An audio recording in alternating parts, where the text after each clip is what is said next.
Halo, selanjutnya kita akan membahas mengenai pencegahan penyakit gigi dan mulut, khususnya mengenai pencegahan gigi berlubang atau karies. Yuk kita simak videonya. Sebelum sakit gigi, yuk kita lakukan pencegahan dengan yang pertama, lakukan diet gula. Gula atau karbohidrat merupakan salah satu penyebab dari gigi berlubang.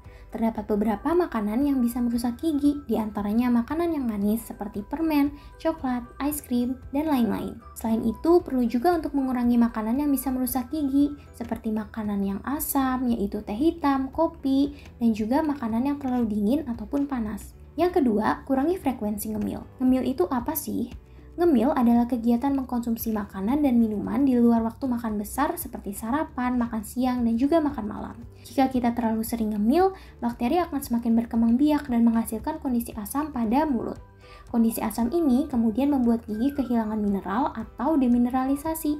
Ketika gigi masih dalam kondisi asam dan kita malah ngemil atau jajan lagi, maka remineralisasi tidak akan terjadi. Hal ini membuat bakteri bertambah banyak dan membuat gigi rusak atau berlubang. Jadi, jangan terlalu sering ngemil ya, karena bisa menyebabkan gigi berlubang. Yang ketiga, jangan merokok. Adakah di sini yang suka merokok? Bapak Ibu tahu nggak sih efek merokok bagi rongga mulut? Yang pertama adalah bau mulut. Mulut orang yang suka merokok akan kering, membuat mineral gigi menghilang, dan bakteri berkembang biak. Hasil produksi bakteri inilah yang membuat mulut kita menjadi bau. Yang kedua adalah radang gusi. Zat beracun pada rokok akan masuk ke dalam tubuh, membuat imun tubuh kita melemah, sehingga dengan mudah terjadi infeksi dan radang pada gusi. Yang ketiga, gigi menjadi berwarna kuning. Rokok mengandung banyak zat berbahaya, salah satunya tar. Tar akan menumpuk pada permukaan gigi dan lama-kelamaan masuk ke dalam email gigi dan menyebabkan gigi menjadi berwarna kuning. Yang keempat, yaitu yang paling parah, adalah menyebabkan kanker mulut. Jika jaringan di dalam mulut terus-menerus terpapar zat beracun pada rokok, maka akan terjadi mutasi gen, yang mana terjadi perubahan sel baik menjadi sel-sel jahat yang menyebabkan terbentuknya sel-sel kanker di dalam mulut.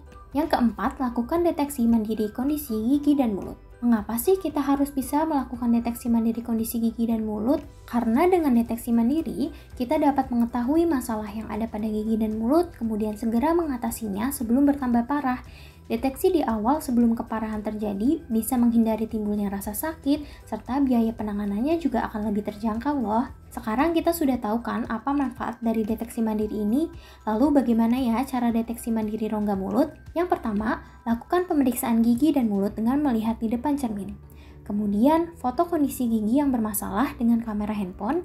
Dan yang terakhir, datang langsung ke dokter gigi jika terdapat tanda kelainan pada gigi atau rongga mulut. Kira-kira apa saja sih kondisi gigi yang mengharuskan untuk datang ke dokter gigi setelah melakukan deteksi mandiri?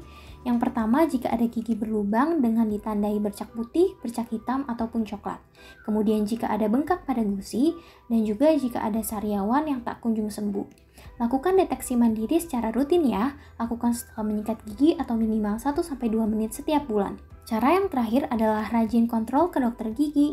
Jangan tunda ke dokter gigi dan tunggu hingga gigi sakit ya. Lalu, kapan sebaiknya ke dokter gigi? Lakukan kontrol rutin ke dokter gigi setiap 6 bulan sekali, meskipun tidak ada gigi yang sakit. Jika tidak memungkinkan untuk datang langsung, maka bisa manfaatkan pelayanan teledentistry atau pelayanan konsultasi gigi secara online. Setelah penjelasan mengenai cara menjaga kesehatan gigi dan mulut, pastikan untuk lebih rajin dalam menjaga kesehatan gigi dan mulut ya. Serta jangan lupa juga untuk menjaga pola makan, rutin menyikat gigi, dan kontrol ke dokter gigi. Gigi sehat, badan kuat, penyakit minggat.